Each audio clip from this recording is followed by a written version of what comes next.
Hi welcome back to Nalini vlogs in Kannada. ಇವತ್ತಿನ recipe ಬಂದುಬಿಟ್ಟು ನಾನು ಚಿಕನ್ ಸಾಂಬಾರು ಮಾಡ್ತಾ ಇದ್ದೀನಿ.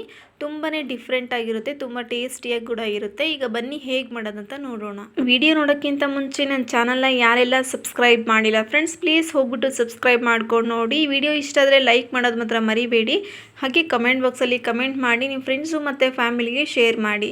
ಈಗ ಬನ್ನಿ ಹೇಗೆ ಮಾಡೋದಂತ ನೋಡೋಣ. ಈಗ ಮೊದಲಿಗೆ ನಾನು ಒಂದು ಪಾತ್ರೆಯನ್ನು ಇಟ್ಕೊಂಡಿದ್ದೀನಿ. ಪಾತ್ರೆಯನ್ನು ಇಟ್ಕೊಂಡು ಅದಕ್ಕೆ ನಾನು 1 ಸೌಟಷ್ಟು ನಾನು ಎಣ್ಣೆಯನ್ನು ಹಾಕಿದ್ದೀನಿ. ಎಣ್ಣೆನ ಬಿಸಿ ಆಗ್ತಾ ಇದೆ ಎಣ್ಣೆ.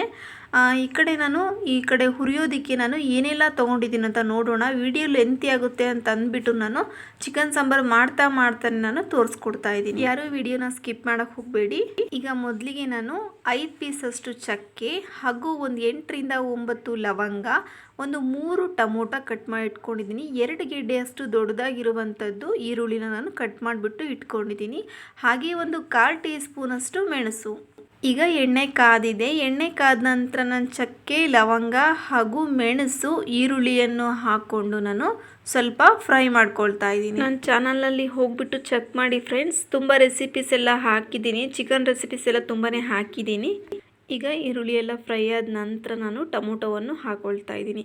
ಟೊಮೊಟೊನೂ ಅಷ್ಟೇ ತುಂಬ ಸಾಫ್ಟ್ ಆಗೋವರೆಗೂ ಈಗ ನಾವು ಇದನ್ನು ಹುರ್ಕೊಳ್ಬೇಕಾಗುತ್ತೆ. ಈಗ ನೋಡ್ತಾ ಇರ್ಬೋದು, ಈ ರೀತಿಯಾಗಿ ನಾನು ಮಿಕ್ಸ್ ಮಾಡ್ಕೊಳ್ತಾ ನಾನು ಟೊಮೊಟೊವನ್ನು ಸಾಫ್ಟಾಗಿ ಹುರ್ಕೊಳ್ತಾ ಇದ್ದೀನಿ.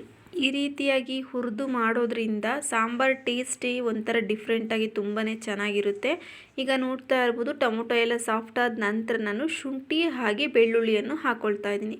ಶುಂಠಿ ಒಂದು 5 ಇಂಚಿನಷ್ಟು ಹಸಿ ಶುಂಠಿ ಹಾಗೆ 3 ಗೆಡ್ಡೆಯಷ್ಟು ಬೆಳ್ಳುಳ್ಳಿ. ಈಗ ಒಂದ್ಸರಿ ಮಿಕ್ಸ್ ಕೊಟ್ಟ ನಂತರ ಈಗ ನಾನು ಧನಿಯಾ ಪೌಡರನ್ನು ನಾನು ಹಾಕ್ಕೊಳ್ತಾ ಇದ್ದೀನಿ. ಧನಿಯಾ ಪೌಡರು ಸುಮಾರು ಅಂದರೆ ಒಂದು 2 ಟೇಬಲ್ ಸ್ಪೂನ್ ಅಷ್ಟು ಧನಿಯಾ ಪೌಡರ್ ಇದ್ದೀನಿ. ಮಿಕ್ಸ್ ಕೊಟ್ಟ ನಂತರ ನಾನು ಗ್ಯಾಸನ್ನು ಆಫ್ ಮಾಡಿಕೊಂಡು ಇದನ್ನು ಸ್ವಲ್ಪ ತಣ್ಣಗಾಗಲಿಕ್ಕೆ ನಾನು ಬಿಡ್ತೀನಿ. ತಣ್ಣಗಾದ ನಂತರ ನಾನು ಇದನ್ನು ಮಿಕ್ಸಿಗೆ ಹಾಕ್ಕೊಳ್ತೀನಿ. ಈಗ ಇದನ್ನು ನಾನು ಪಕ್ಕದಲ್ಲಿ ಎತ್ತಿಟ್ಕೊಳ್ತಾ ಇದ್ದೀನಿ. ಈಗ ಇದನ್ನು ತೆಗೆದುಬಿಟ್ಟು ನಾನು ಇನ್ನೂ ಒಂದು ಪಾತ್ರೆಯನ್ನು ನಾನು ಇಟ್ಕೊಂಡಿದ್ದೀನಿ. ಇದಕ್ಕೆ ನಾನು 1.5 ಸೌಟಷ್ಟು ನಾನು ಎಣ್ಣೆಯನ್ನು ಹಾಕ್ಕೊಂಡಿದ್ದೀನಿ. ಎಣ್ಣೆ ಕಾದ ನಂತರ ನಾನು ಈರುಳ್ಳಿಯನ್ನು ನಾನು ಹಾಕ್ಕೊಳ್ತಾ ಇದ್ದೀನಿ. ಈರುಳ್ಳಿ ಸುಮಾರಾಗಿ ನಾನು ಒಂದು ಮೀಡಿಯಂ ಸೈಜಿನ ಈರುಳ್ಳಿ ಫುಲ್ಲು 1 ಗೆಡ್ಡೆಯಷ್ಟು ನಾನು ಕಟ್ ಮಾಡಿಬಿಟ್ಟು ಹಾಕ್ಕೊಂಡಿದ್ದೀನಿ. ಈಗ ಇದು ಫ್ರೈ ಆದ ನಂತರ ಈಗ ನಾನು 3/4 kg ಚಿಕನ್ ಇದೆ. ಇದು 3/4 kg ಚಿಕನನ್ನು ಹಾಕ್ಕೊಂಡು ಹಾಗೆ 2 ಕಡ್ಡಿಯಷ್ಟು ನಾನು ಪುದೀನಾ ಎಲೆಗಳು, ಚಿಕನೆಲ್ಲ ನೀರೆಲ್ಲ ಬಿಟ್ಕೊಳ್ಳುತ್ತೆ, ಅದೆಲ್ಲ ಚೆನ್ನಾಗಿ ಸುಂಡೋವರೆಗೂ ನಾವು ಈಗ ಹುರ್ಕೊಳ್ಬೇಕಾಗುತ್ತೆ. ಈಗ ನಾನು ಹಾಗೆ ರುಚಿಗೆ ತಕ್ಕಷ್ಟು ಉಪ್ಪನ್ನು ಸಹ ನಾನು ಹಾಕ್ಕೊಳ್ತಾ ಇದ್ದೀನಿ. ಹಾಗೆ 1/4 ಟೀ ಸ್ಪೂನಷ್ಟು ಅರಿಶಿಣದ ಪುಡಿ. ಈಗ ಚೆನ್ನಾಗಿ ಮಿಕ್ಸ್ ಮಾಡ್ಕೊಳ್ತಾ ಇದ್ದೀನಿ. ಮಿಕ್ಸ್ ಮಾಡ್ಕೊಂಬಿಟ್ಟು ನೀರೆಲ್ಲ ಸುಂಡೋವರೆಗೂ ಇದನ್ನು ಹುರ್ಕೊಳ್ಳಿ. ಈಗ ನೋಡ್ತಾ ಇರ್ಬೋದು, ನಾನು ಈಗ ತಣ್ಣಗಾಗಿದೆ ನಾವು ಹುರಿದಿರುವಂಥ ಮಸಾಲೆ. ಇದಕ್ಕೆ ನಾನು 1 ಟೇಬಲ್ ಸ್ಪೂನಷ್ಟು ನಾನು ಹುರುಗಡ್ಲೆನ ಹಾಕಿಬಿಟ್ಟು ನಾನು ಮಿಕ್ಸಿ ಜಾರಿಗೆ ಹಾಕ್ಕೊಂಡಿದ್ದೀನಿ. ಹಾಗೆ ಮಿಕ್ಸಿ ಜಾರ್ಗೆ ಹಾಕಿದ ನಂತರ ಈಗ ನಾನು 1 ಹಿಡಿಯಾಗಷ್ಟು ಕೊತ್ತಂಬರಿ ಸೊಪ್ಪು ಹಾಗೆ 3/4 ಹಿಡಿಯಾಗಷ್ಟು ನಾನು ಒಣ ಕೊಬ್ಬರಿ ತುರಿನ ಹಾಕೊಂಬಿಟ್ಟು ನಾನು ಸಾಫ್ಟಾಗಿ ರುಬ್ಕೊಂಡು ಇಟ್ಕೊಂಡಿದ್ದೀನಿ. ಈಗ ನೋಡ್ತಾ ಇರ್ಬೋದು, ಚಿಕನ್ ಎಲ್ಲ ನೀರೆಲ್ಲ ಸುಂಡ್ಕೊಂಡು ಸೈಡ್ಸಲ್ಲೆಲ್ಲ ಎಣ್ಣೆ ಬಿಟ್ಕೊಳ್ಳೋಕೆ ಸ್ಟಾರ್ಟ್ ಆಗಿದೆ. ಈಗ 4 ರಿಂದ 5 ಹಸಿಮೆಣಸಿನ್ಕಾಯಿ ಹಾಗೆ ಅಚ್ಕಾರದ ಪುಡಿ 1 ಟೇಬಲ್ ಸ್ಪೂನಷ್ಟು ಹಾಕಿಬಿಟ್ಟು ನಾನು ಮಿಕ್ಸ್ ಮಾಡ್ಕೊಳ್ತಾ ಇದ್ದೀನಿ. ನಿಮಗೆ ಖಾರ ಎಷ್ಟು ಬೇಕೋ ಅಷ್ಟು ನೋಡಿಬಿಟ್ಟು ನೀವು ಹಾಕೋಬೋದು. ಈಗ 1 ನಿಮಿಷದವರೆಗೂ ಇದನ್ನು ಫ್ರೈ ಮಾಡಿದ ನಂತರ ಈಗ ನಾನು ರುಬ್ಬಿಟ್ಕೊಂಡಿರುವಂಥ ಮಸಾಲೆಯನ್ನು ನಾನು ಹಾಕ್ಕೊಂಡಿದ್ದೀನಿ.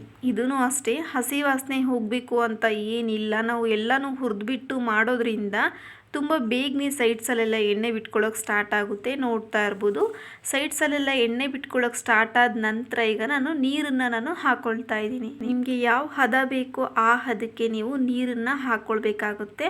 ನಾನು 3 ರಿಂದ 3.5 ಗ್ಲಾಸಷ್ಟು ನಾನು ನೀರನ್ನು ನಾನು ಹಾಕ್ಕೊಂಡಿದ್ದೀನಿ. ಈಗ ಉಪ್ಪು, ಖಾರ, ಹುಳಿ ಏನಾದರೂ ಬೇಕಾದರೆ ನೀವು ಈ ಟೈಮಲ್ಲೂ ನೀವು ನೋಡ್ಕೋಬೋದು. ಈಗ ಒಂದು 8 ನಿಮಿಷದವರೆಗೂ ಇದನ್ನು ಪ್ಲೇಟನ್ನು ಮುಚ್ಚಿಬಿಟ್ಟು ಕುದಿಸ್ಕೊಳ್ತೀನಿ. ಈಗ ನೋಡ್ತಾ ಇರ್ಬೋದು, ನಾನು ಒಂದು 8 ನಿಮಿಷದವರೆಗೂ ಕುದಿಸ್ಕೊಂಡಿದ್ದೆ. ಚಿಕನ್ ಎಲ್ಲ ತುಂಬ ಸಾಫ್ಟಾಗಿ ಬೆಂದಿತ್ತು. ಸಾಂಬಾರಂತೂ ರೆಡಿ ಆಯಿತು. ಈಗ ನಾನು ಗ್ಯಾಸನ್ನು ಆಫ್ ಮಾಡಿಕೊಂಡು ನಾನು ಸರ್ವಿಂಗ್ ಪ್ಲೇಟಿಗೆ ನಾನು ಸರ್ವ್ ಮಾಡ್ಕೊಂಡಿದ್ದೀನಿ. ತುಂಬಾ ರುಚಿಯಾದಂಥ ಚಿಕನ್ ಸಾಂಬಾರು ನಿಮಗೆ ಮಾಡಿ ತೋರಿಸಿದ್ದೀನಿ. ನೀವು ನಿಮ್ಮ ಮನೆಗಳಲ್ಲಿ ಟ್ರೈ ಮಾಡಿ. Thank you for watching. Okay, bye.